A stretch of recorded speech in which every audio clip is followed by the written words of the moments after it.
Welcome back. This is Ayla from New Federal State of China. Joining with us right now is Vito Glazers. Vito, welcome back to NFSC. Ayla, thank you so much for having me. I'm so grateful to be able to come back and contribute again. Thank you.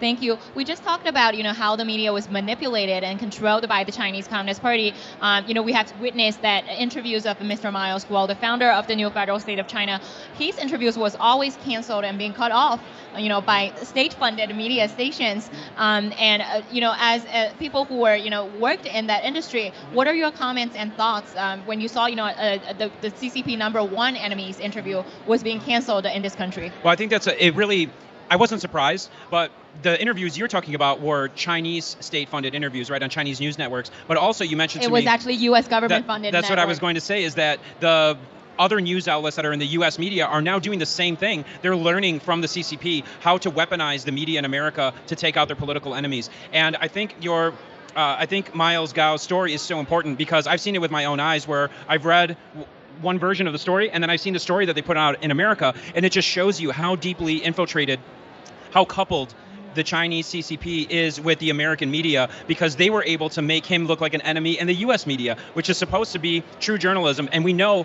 I have proof right now in this moment that I could share with you of a news story that just came out yesterday about this very event that we're at Turning Point USA. Rolling Stone magazine, which I know for a fact has accepted money from the CCP and promotes really negative stories, and they promote cancel culture, and they promote the Me Too movement and all these things that are meant to degrade America.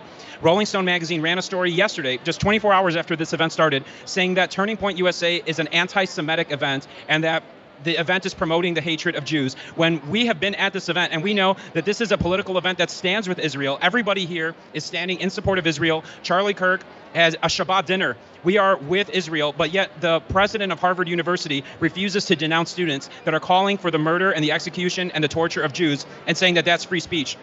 Our media is manipulating it. They're learning from the CCP how to manipulate it, and we need to put a stop to it by bringing awareness through it, through independent third-party journalism like this. And that's why I'm so grateful to be here to support your message and your mission.